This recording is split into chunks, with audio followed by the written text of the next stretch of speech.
Hi friends, happy morning. இது all to all channel. இது பார்த்திங்கன்னா இன்றைக்கி கவுனி அரிசி வச்சு ஒரு சக்கரை பொங்கல் செய்ய சொல்லித்தரேன். கவுனி அரிசி இப்போது நம்ம எல்லாருமே நிறையவே யூஸ் பண்ணுறோம். கருப்பரிசி இது பாரம்பரியமான ஒரு அரிசி. ஓகேவா? கருப்பரிசி பாருங்கள், இது இப்படி தான் இருக்கும். உங்களுக்கு இது கேஜி எப்படியோ 200 to 300 சம்திங் இருக்குது. ஓகேவா? இது எனக்கு என் ஃப்ரெண்ட் ஒருத்தருங்க கொண்டு வந்து கொடுத்தாங்க. நான் சிக்காக இருந்தேன்னுட்டுன்னு இதை செய்யுங்கன்னுட்டுன்னு கொடுத்தாங்க. மேபி அந்த 2 to 300 சம்திங் வருதுன்னு நினைக்கிறேன். பாருங்கள். பட் இது ரொம்பவே நல்லது நம்ம உடம்புக்கு.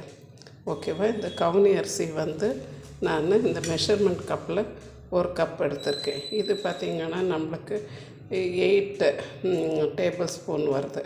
ஓகேவா? 8 டேபிள் ஸ்பூன் வருது. இதுக்கு நான் ஒரு 4 டேபிள் ஸ்பூன் பாசிப்பருப்பு எடுத்து வச்சுருக்கேன். இதை லைட்டாக வறுத்துட்டு நம்ம ரெண்டையும் கழுவிட்டு அட்லீஸ்ட் ஒரு 15 to half an hour வரைக்கும் இது கொஞ்சம் நல்லா ஊற வச்சுட்டு கொஞ்சம் ஒரு 1/4 ஸ்பூனு அந்த ஸ்வீட்டை கொஞ்சம் எடுத்து கொடுக்கறதுக்காக ஒரு 1/4 ஸ்பூனு நான் கிறிஸ்டல் சால்ட்டு போடுறேன். ஓகேவா? இப்போ பாருங்கள் ஃப்ரெண்ட்ஸ், நான் அந்த கவுனி அரிசி ப்ளஸ் அந்த பாசிப்பருப்பு இது ரெண்டையும் நல்லா வேக வச்சுருக்கேன். நான் ஒரு 4 விசில் விட்டேன். ஸோ இது நல்லா குழஞ்சி வந்திருக்குது. இப்போ நான் இதில் கொஞ்சம் கருப்பட்டி பாகு எடுத்து வச்சுருப்பேன். அதில் அந்த கல்லுங்கெல்லாம் ஸ்ட்ரைன் பண்ணி எடுத்து வச்சுருப்பேன். இதை அதில் நம்ம ஸ்வீட்டுக்கு ஏற்றாப்பில் ஊற்றுவோம். இதில் நான் நெய்யெல்லாம் ஆட் பண்ணல. ஜஸ்ட்டு தேங்காய் ப்ளஸ் ஏலக்காய் போட்டு தேங்காயும் ஏலக்காயும் மிக்சியில் கொஞ்சம் அரைச்சிட்டு, ரொம்ப ஃபைன் பேஸ்ட்டாக வேண்டாம், கொஞ்சம் திருவுனாப்பில் அரைச்சிட்டு நம்ம இதை அதோடு ஆட் பண்ணிக்கலாம்.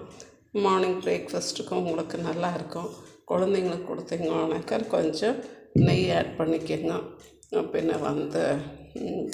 அவங்களுக்கு எப்படி பிடிக்குதோ அப்படி நெய் ஆட் பண்ணி கொடுக்கலாம். இதே தேங்காவை கூட நீங்கள் நெய்யில் வறுத்து கூட போடலாம்.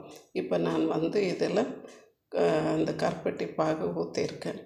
ஓகேவா? இப்போ இந்த தேங்காயும் திருவி இதில் போட்டு கொஞ்சம் ஸ்டவ்வில் வச்சு கிளறி கொடுத்தோம்னா நம்ம கவுனி அரிசி சக்கரை பொங்கல் ரெடி ஆகிடும். பாருங்கள் ஃப்ரெண்ட்ஸ், நம்மளுடைய தேங்காய் இந்த அளவுக்கு அரைச்சி வந்தாலே போதுமானது.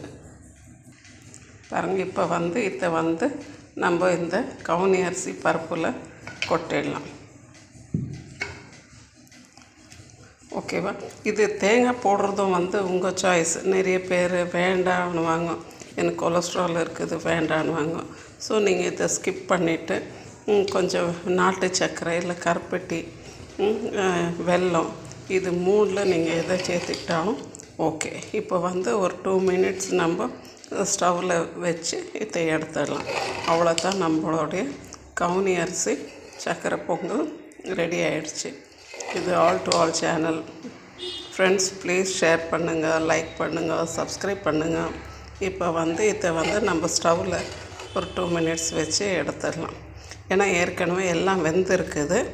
இப்போ நம்ம தேங்காயும் ஏலக்காயும் போட்டிருக்கிறதுனால அதை வைக்கிறோம். ஓகேவா? இது ரொம்ப ஹெல்த்தியான டிஷ்ஷு. குழந்தைங்கலேருந்து வயசானவங்க வரைக்கும் இதை சாப்பிட்லாம். பாருங்கள் ஃப்ரெண்ட்ஸ், நம்மளுடைய கவுனி அரிசி சக்கரை பொங்கல் ரெடி ஆகிடுச்சு. ஓகேவா? இப்போ எல்லாம் சாப்பிட்டு ஹெல்த்தியாக இருங்க. இது ரொம்ப ஹெல்த்தியான டிஷ்ஷு. வேணும்னாக்கா நீங்கள் நெய்யில் முந்திரி பருப்பு தேங்காயெல்லாம் வறுத்து போட்டுக்கலாம். இல்லை கொஞ்சம் இதில் நல்லெண்ணெய் கூட ஊற்றி சாப்பிடுவாங்க.